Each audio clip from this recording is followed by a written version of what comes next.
Assalamualaikum warahmatullahi wabarakatuh. Apa kabar anak solih dan solihah? Ya, alhamdulillah. Semoga semuanya dalam keadaan sehat walafiat ya. Alhamdulillahirabbil alamin. Assalatu wassalamu ala asrofil anbiya'i wal mursalin wa ala alihi wa sahbihi ajma'in. Rabbi syrah li sadri wa yassir li amri wahlul 'uqdatam min lisani yafqahu qawli, amma ba'd. Alhamdulillah. Sebelum kita mulai pelajaran kita pada hari ini, mari kita baca doa terlebih dahulu bersama-sama. A'udzu billahi minasy syaithanir rajim. Bismillahirrahmanirrahim. Allahumma anfa'na bima 'allamtana wa 'allimna ma yanfa'una وزدنا علما نافعا رب زدنا علما وارزقنا فهما برحمتك يا أرحم الراحمين. Amin ya rabbal alamin. Berikutnya adalah membacakan dalil mata pelajaran Thaqafah Aqidah. Qala Allah Ta'ala, A'udzu billahi minasy syaithanir rajim. Innad dina 'indallahil Islam. Artinya sesungguhnya agama yang diridhoi Allah hanyalah agama Islam. Wa qala Allah Ta'ala aidan, Al-yawma akmaltu lakum dinakum wa atmamtu 'alaikum ni'mati wa raditu lakumul Islam dina. Artinya pada hari ini telah aku sempurnakan untukmu agamamu dan telah aku cukupkan nikmatku untukmu dan telah aku sempurnakan agama Islam bagimu dan telah aku ridhai Islam sebagai agamamu. Quran Surat Al-Ma'idah ayat 3. Baik, anak yang salih dan salihah, pada hari ini kita akan lanjutkan materi pembelajaran Thaqafah Aqidah, yaitu yang bertemakan tentang Asmaul Husna. Nah, pada hari ini kita akan mempelajari salah satu asma' atau nama dari Allah Subhanahu wa taala, yaitu Al-Quddus. Apa itu Al-Quddus?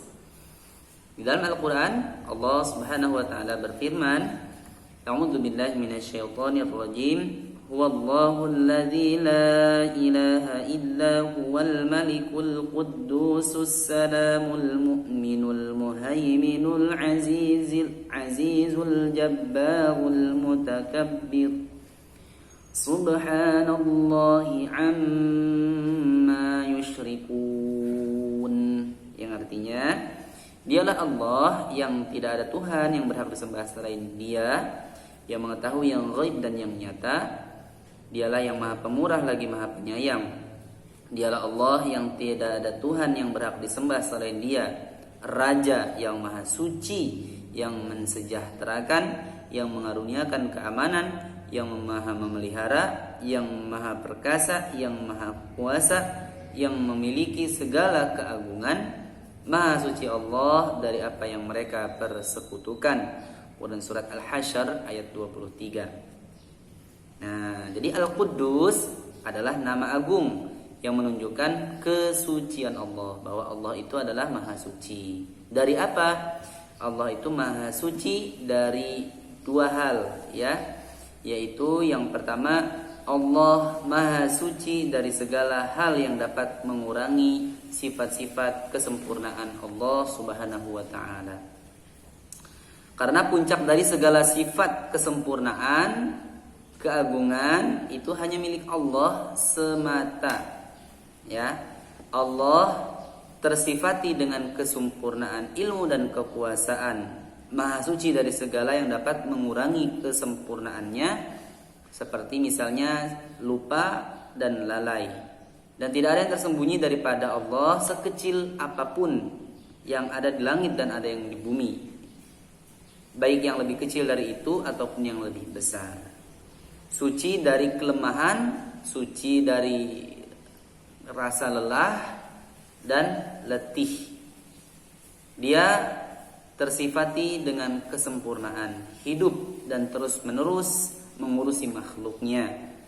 Dialah Allah yang maha suci dari sifat-sifat makhluk, yaitu berupa kematian, kantuk, dan tidur. Nah, Allah Subhanahu wa taala adalah zat yang maha suci, yang pada dirinya itu keadilan dan kekayaan yang sempurna, suci dari kezaliman atau butuh kepada makhluknya dari berbagai sisi. Dia tersifati dengan kesempurnaan hikmah dan rahmat, suci dari hal yang sebaliknya, yaitu berupa sifat bermain-main dan bodoh, atau dia berbuat ataupun mensyariatkan apa yang dapat mengurangi hikmah dan rahmat yang ada padanya. Demikian seterusnya.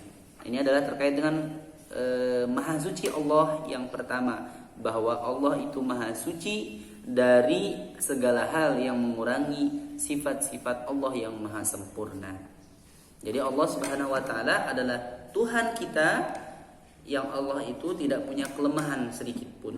Yang Allah itu tidak ada kelemahan sedikit pun, tidak ada sisi kekurangan sedikit pun pada diri Allah Subhanahu wa taala. Sebaliknya, Allah Subhanahu wa taala adalah Tuhan yang memiliki kesempurnaan yang tidak pernah bisa kita bayangkan seperti apa kesempurnaan Allah Subhanahu wa taala.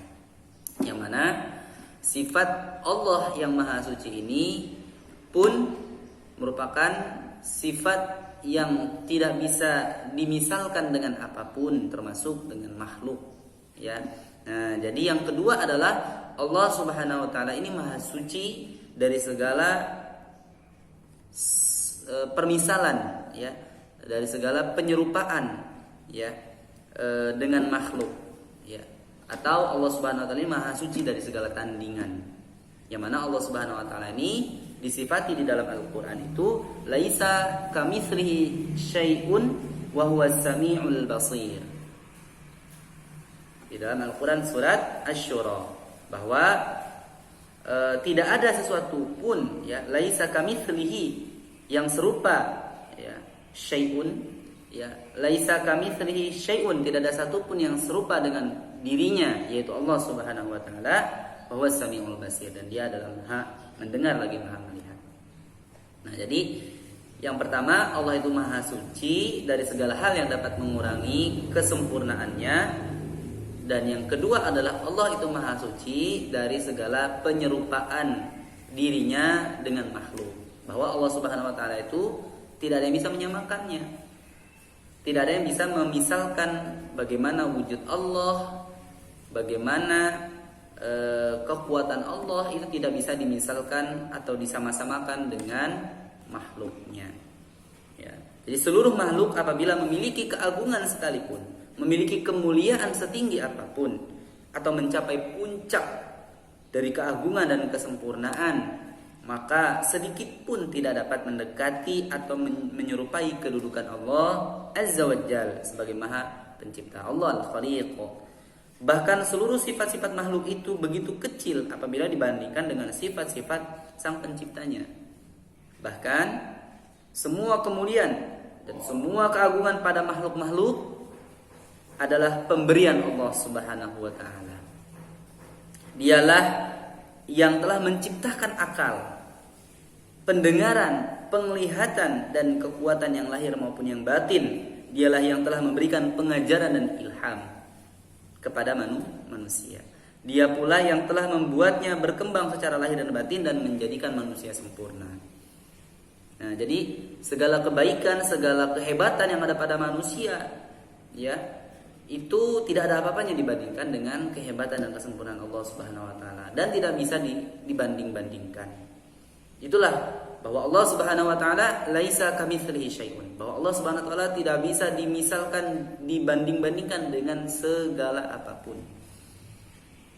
Allah Subhanahu wa taala adalah zat yang berdiri sendiri, yang tidak ada tandingannya dengan yang lainnya.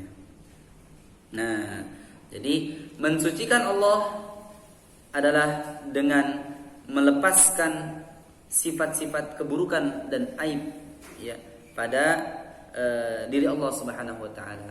Tidak boleh kemudian menyematkan sifat-sifat makhluk kepada Allah Subhanahu wa taala. Ya, nah, biasanya kita sering nih ketika kita berpikir atau biasanya kita menghayati sesuatu yang sangat besar, sangat hebat, itu kita mengingatnya dengan gambaran-gambaran superhero misalkan ya, pahlawan-pahlawan. Ya, kalau di dunia perfilman itu ada Spiderman, Batman, apalagi Hulk ya, yang memiliki kekuatan yang luar biasa digambarkan begitu. Kemudian Superman yang bisa terbang dan mengangkat benda terberat apapun. Nah, lalu apakah Allah gambarannya juga begitu? Ya, sangat jauh dari apa yang digambarkan oleh makhluk ya, apa yang digambarkan oleh pikiran kita. Ya, atau dalam dunia perfilman di India ya, yang menggambarkan tentang dewa-dewanya orang Hindu misalkan ya, digambarkan bahwa Dewa Krishna ya itu memiliki kesaktian yang luar biasa ya, dia yang mengatur misalkan. Atau Dewa Siwa ya, dalam keyakinan agama Hindu digambarkan bisa menghancurkan alam semesta ya, Brahma ya. Itu adalah permisalan makhluk, permisalan manusia. Nah, Allah Subhanahu wa taala jauh dari itu ya, bahkan tidak bisa disandingkan dengan hal itu. Allah Subhanahu wa taala adalah zat yang keagungannya, kesempurnaannya itu hanya Allah sendiri yang tahu. Sedangkan makhluknya yang lain ya, itu tidak mampu memberikan permisalan. Ya, sebagaimana yang digambarkan di dalam Al-Qur'an tadi bahwa Allah itu laisa kamitslihi syai'un, bahwa Allah itu tidak serupa dengan sesuatu apapun. Artinya kita tidak punya pengetahuan akan hal itu. Ya. Keagungan Allah Subhanahu wa taala itu bisa kita ketahui dari Allah sendiri ketika Allah memuji dirinya. Nah, maka ketika kita bertasbih ya, dengan memuji Tuhanmu, di dalam Al-Qur'an dikatakan ketika kita mau memuji Allah ya, fasabbih bihamdi rabbika wa kana minas sajidin ya, maka bertasbihlah dengan memuji Tuhanmu dan jadilah kamu di antara orang-orang yang bersujud atau salat. Di Quran surat Al-Hijr ayat 98. Yani menurut Imam Ibnu Rajab rahimahumullah, bertasbih kepadanya dengan apa yang dia gunakan untuk memuji dirinya yang terdapat di dalam Al-Qur'an dan hadis. Sebab tidak semua pujian itu terpuji. Nah, ya, sebagaimana tasbihnya kaum Mu'tazilah yang banyak mengurangi keagungan sifat-sifat Allah Azza wa Jalla. Jadi karena bertasbih kepada Allah dengan mengingkari sifat-sifatnya dan tidak menetapkannya adalah perkara yang tidak terpuji, dan orang yang melakukannya bahkan dia dicela dengan celaan yang keras. Nah, jadi ketika kita memuji nama Allah, pujian yang kita ucapkan harus berdasarkan Al-Qur'an dan As-Sunnah. Ya, ucapan pujian kepada Allah itu tidak boleh sembarangan. Oh, Allah maha ganteng. Oh, misalkan ya, Allah itu maha keren. Allah itu maha kuat ototnya, Masya Allah. Tidak boleh ya. Kenapa? Karena Allah itu ya tidak bisa dibayangkan bahwa Allah itu punya otot sebagaimana makhluk. Ya, atau Allah itu punya rupa sebagaimana makhluk, ganteng, keren dan sebagainya. Nah, tapi pujian kepada Allah itu harus berdasarkan informasi yang disampaikan oleh Allah di dalam Al-Qur'an dan hadis. Nah, lalu bagaimana Ustadz cara memuji Allah itu? Nah, di dalam sebuah hadis ya dikatakan bahwa aku perintahkan engkau dengan nah, dalam sebuah hadis yang diriwayatkan oleh Nabi, dalam sebuah hadis dikatakan oleh Nabi Muhammad SAW, beliau berkata, ada dua untaian kata yang ringan di lisan, berat di timbangan dan dicintai Ar-Rahman, yaitu Subhanallah wa bihamdi, Maha suci Allah dengan segala pujian kepadanya, dan Subhanallahil azim, Maha suci Allah yang maha agung. Nah, jadi dua kalimat itulah yang bisa kita ucapkan ya. Salah satunya adalah dua kalimat itu yang bisa kita ucapkan untuk memuji nama Allah. Itu. Jadi atau subhanallah, subhanallah, maha suci Allah, itu pun sudah cukup. Ya, ketika kita mau mengagungkan Allah Subhanahu wa taala. Ya, jadi tidak boleh menggunakan kalimat-kalimat pujian yang tidak terdapat di dalam Al-Qur'an dan As-Sunnah. Karena apa? Khawatir nanti kita malah menyerupai Allah dengan makhluknya, ya. Allah maha gagah, misalkan Allah maha ganteng, Allah maha kuat ototnya. Memang Allah punya otot seperti manusia atau seperti makhluk? Ya. Nah, ini bisa memberikan kesalahpahaman, ya. Bisa nanti menjerumuskan kita pada gambaran-gambaran Allah terhadap makhluk. Nah, ini tidak boleh. Jadi ketika kita memuji nama Allah, maka pujilah Allah dengan pujian-pujian yang terdapat di dalam Al-Quran dan As-Sunnah. Nah, maka perlu kita untuk memahami bahwa memuji Allah itu adalah satu perbuatan yang dianjurkan di dalam Islam. Di dalam agama kita itu sangat dianjurkan, sangat diharuskan. Ya, kenapa?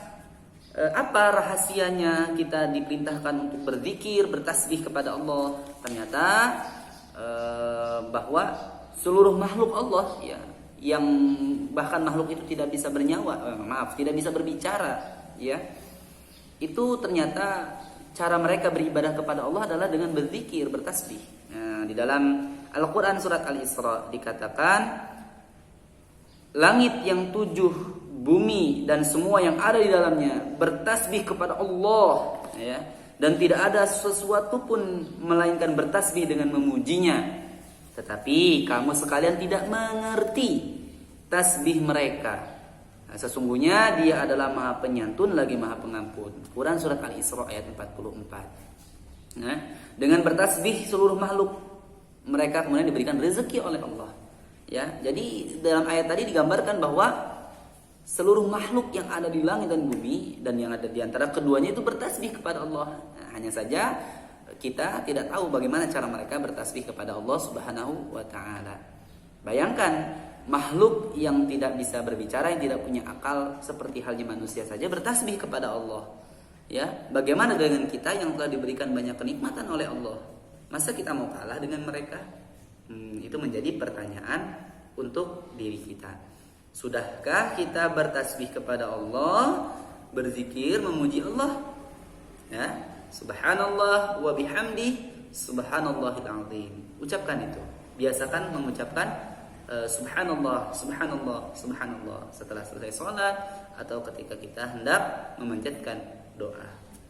Dalam satu riwayat bahwa Nabi Nuh alaihissalam berkata kepada anaknya ketika beliau menjelang wafat, ya. Apa yang dikatakan oleh Nabi Nuh alaihissalam? Aku perintahkan engkau dengan kalimat la ilaha illallah, tidak ada Tuhan kecuali Allah. Karena sesungguhnya langit yang 7 dan bumi yang 7 apabila diletakkan di sebuah daun timbangan dan kalimat la ilaha illallah diletakkan pada daun yang lain, niscaya kalimat la ilaha illallah akan lebih berat daripada langit dan bumi. Dan seandainya 7 langit dan bumi menjadi sebuah lingkaran yang terikat dengan kuat, ya, alam semesta ini menjadi kekuatan yang luar biasa, maka dapat dihancurkan oleh kalimat la ilaha illallah. Dan aku perintahkan engkau dengan kalimat subhanallahi wa bihamdi, maha suci Allah dengan segala pujian kepadanya, ya, karena itu adalah salatnya segala sesuatu, yaitu salatnya segala makhluk yang tidak bisa berbicara dan berpikir seperti manusia. Dan dengannya lah kemudian makhluk-makhluk itu diberikan rezeki oleh Allah Subhanahu wa taala. Nah, begitulah gambaran bagaimana keagungan Allah Subhanahu wa taala, bahwa Allah Maha Suci, yang mana Allah suci dari segala kekurangan dan Allah suci dari segala penyifatan-penyifatan sebagaimana sifat-sifat makhluk. Dan marilah kita membiasakan bertasbih kepada Allah, memuji Allah, karena batu saja bertasbih kepada Allah, pohon saja bertasbih kepada Allah. Nikmat mana yang paling banyak diberikan oleh Allah kalau bukan kepada manusia? Apabila manusia masih kalah tasbihnya, nah ini menjadi sesuatu yang tentunya harus kita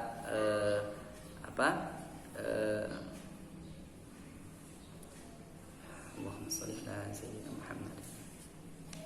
Nah, kenapa? Karena alam semesta saja yang mereka tidak diberikan akal pikiran oleh Allah bertasbih kepada Allah. Maka sudah sepatutnya, sudah selayaknya kita sebagai manusia yang tentunya begitu memahami kebesaran Allah, karena Allah memberikan akal pikiran kepada kita, kita harusnya senantiasa mengagungkan Allah, menyucikan Allah dengan kalimat-kalimat yang telah disebutkan oleh Allah di dalam Al-Quran maupun hadis. Demikian materi ini, semoga kita menjadi hamba yang senantiasa mendapatkan petunjuk dari Allah Subhanahu wa taala dan menemukan sisi-sisi kebesaran Allah dalam setiap pandangan kita dalam hidup ini, agar kita senantiasa kemudian menyungkrukkan diri, bersimpuh di hadapan Allah Subhanahu wa taala, mengagungkannya dari segala keagungan, ya, karena dialah Allah Maha suci, Allah Subhanahu wa ta'ala Maha suci Allah dari segala sesuatu. Demikian penjelasan yang bisa Ustaz sampaikan pada materi kita pada hari ini tentang Asmaul Husna, yaitu Al-Quddus, Allah Maha suci. Bila kurangnya mohon maaf, semoga kita diberikan kefahaman, dan kefahaman itu semakin meningkatkan keyakinan kita, menguatkan akar akidah kita, sehingga kita kemudian bisa beramal yang amalan itu menjulang ke angkasa. Amin ya rabbal alamin. Demikian kita tutup dengan baca alhamdulillahi rabbil alamin. Subhanakallahumma wa bihamdika asyhadu an la ilaha illa anta astaghfiruka wa atubu ilaik. Assalamualaikum warahmatullahi wabarakatuh.